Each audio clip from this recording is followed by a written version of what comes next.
El Señor esté con vosotros. Con tu espíritu. Lectura del Santo Evangelio según San Lucas. Gloria a ti, Señor. En aquel tiempo tomó Jesús a Pedro, a Juan y a Santiago y subió a lo alto del monte para orar. Y mientras oraba, el aspecto de su rostro cambió y sus vestidos brillaban de resplandor. De repente 2 hombres conversaban con él, eran Moisés y Elías, que apareciendo con gloria hablaban de su éxodo, que él iba a consumar en Jerusalén. Pedro y sus compañeros se caían de sueño, pero se espabilaron y vieron su gloria y la de las 2 hombres que estaban con él. Mientras estos se alejaban de él, dijo Pedro a Jesús: Maestro, qué bueno es que estemos aquí. Haremos 3 tiendas, una para ti, otra para Moisés y otra para Elías. No sabía lo que decía. Todavía estaba diciendo esto cuando llegó una nube que los cubrió con su sombra. Se llenaron de temor al entrar en la nube, y una voz desde la nube decía: Este es mi Hijo, el elegido, escuchadlo. Después de oírse la voz, se encontró Jesús solo. Ellos guardaron silencio y por aquellos días no contaron a nadie nada de lo que habían visto. Palabra del Señor. Gloria a ti, Señor Jesús. La Iglesia nos propone hoy este Evangelio, que es la transfiguración del Señor. Jesús muchas veces coge solo a algunos personajes. Muchas veces en el Evangelio coge solo a los apóstoles, porque los apóstoles en ese momento son lo que hoy llamamos los seminaristas, está preparándolos para lo que será el sacerdocio. Y hoy de entre estos coge a 3. 3, ¿por qué? Pues porque Él quiere, y a esos 3 porque Él quiere. No porque fuesen mejores ni peores, sino los que Él quiere. Pedro, Juan y Santiago. Y dice que los sube a lo alto del monte para orar. No sabemos qué monte es, aunque le llamamos el Tabor normalmente, pero no hay certeza de que sea ese monte u otro. Y dice que mientras estaba orando, Jesús empieza a resplandecer, su rostro cambia, sus vestidos brillan inmensamente, se le aparecen estos 2 personajes, Moisés y Elías, que representan todo el Antiguo Testamento y que nos viene aquí a decir que todo aquello profetizado por la ley y los profetas era sobre Jesús. Y de eso hablan, de lo que decían las profecías y sobre todo de lo que las profecías decían sobre lo que iba a pasar en Jerusalén. Y es que estamos ya cerca de la pasión del Señor, su pasión, muerte y resurrección. Y eso ya estaba predicho en el Antiguo Testamento. Y así van hablando de todo eso. Y dice que están los apóstoles, se enteran poco, están como adormilados, tienen mucho sueño, hasta que se despabilan un poco y Pedro, que no sabe qué decir, dice aquello de: hagamos 3 tiendas, qué bien se está aquí. Una para ti, otra para Moisés, otra para Elías. Dice el Evangelio, no sabía qué se decía. Y en ese momento se empiezan a alejar Moisés y Elías, baja una nube, los cubre. En el Antiguo Testamento la nube es la presencia de Dios Padre. Y se oye la voz del Padre: Este es mi Hijo, escuchadle. En realidad, el Hijo de Dios, el único Hijo de Dios en plenitud es Cristo, no hay otro. Cuando decimos somos hijos de Dios, sí, pero el Hijo, Cristo, lo es de verdad. Nosotros somos por adopción, por la gracia, pero no por derecho. Jesucristo lo es de siempre, es la segunda persona de la Trinidad. El que por la gracia se hace hermano de Cristo, se hace hijo de Dios. Y eso viene de la gracia, y hay que vivir en gracia de Dios para que eso tenga efecto en nosotros y seamos de verdad hijos de Dios. De hecho, algunos así dicen quiere salvarte. Para salvarte necesitas una cosa: que Dios Padre vea en ti el rostro de su Hijo, para que pueda ver Él en nosotros que somos hijos de Dios.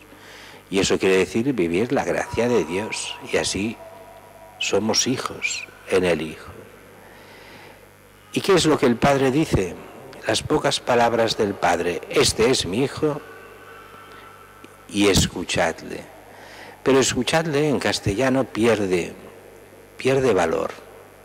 Es aquello de, no es simplemente estar atentos, es hacer caso. Es lo mismo que dirá la Virgen María en las bodas de Caná, cuando dice a los sirvientes sobre Jesús: haced lo que Él os diga. Esto es lo que viene a decir el Padre. Y la idea es muy clara: Dios nos habla por Jesucristo, el Padre nos habla por el Hijo. Así que Dios Padre ya no tiene nada que decirnos. Cristo es la palabra del Padre, Él es la palabra de Dios. ¿Queremos escuchar a Dios? Hemos de oír al Hijo, a Jesucristo.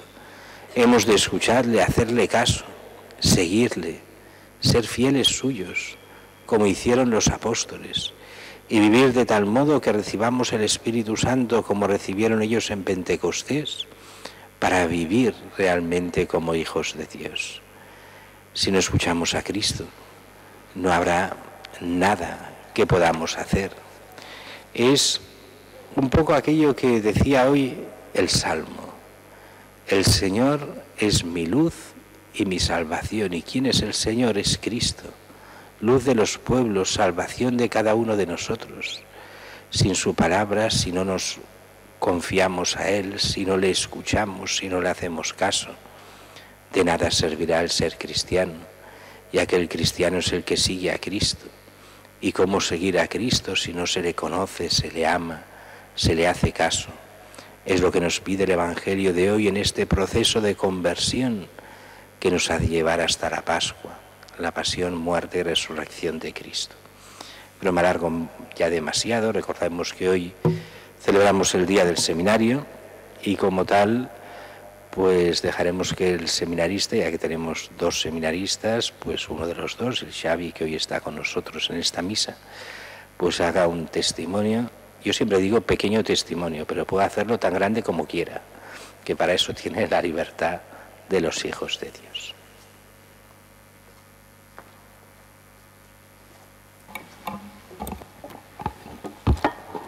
Bueno, como ha dicho el Museno, hoy estamos celebrando el día del seminario y es un día que puede venirnos muy bien un poco para tomar conciencia del papel que tiene el sacerdote en la vida de los cristianos, ¿no? He empezado la misa diciendo que era algo necesario, y es que si no hubiese sacerdotes perderíamos todos los sacramentos, ¿no? Y todo lo que he comentado en la homilía, ¿no?, de que somos hijos de Dios, todo ese ser hijos de Dios es gracias a los sacramentos que nos van uniendo a Él, ¿no?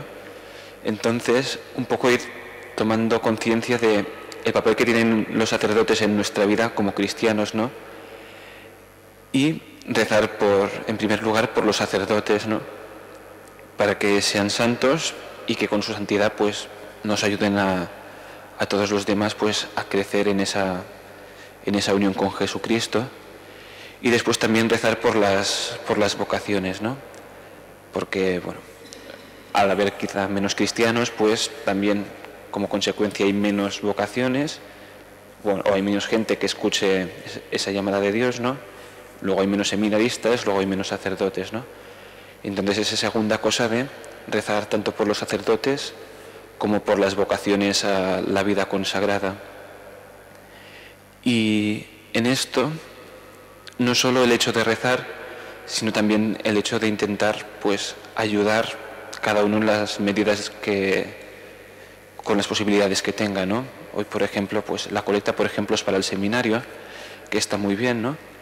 Pero no solo eso, sino también un poco pasarlo a un terreno más personal, porque es fácil dar el dinero y después ya desentenderse, sino pues un poco fomentar ese ambiente donde pueda haber una vocación sacerdotal, que no significa atosigar a la gente o nada, sino básicamente ser cada vez más cristianos, ¿no? fomentar pues la fe de los hijos o de los nietos o de la gente que tenemos alrededor, ¿no?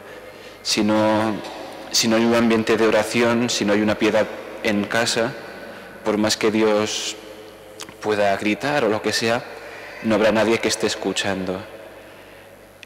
Entonces, yo, ya sobre todo estas cositas, ¿no? Hoy que es el día del seminario, pues caer en la cuenta de lo importante que es el sacerdocio para la vida de todo cristiano, que si no tuviésemos los sacramentos, esa unión con Cristo, que al final es la que nos lleva al cielo, se volvería una cosa imposible. Y después, por eso, rezar por los sacerdotes, por los seminaristas, para que en estos años que hay de formación y estos años de formación y de discernimiento, pues que vayan santificándose para que sean unos buenos sacerdotes, si es lo que Dios quiere.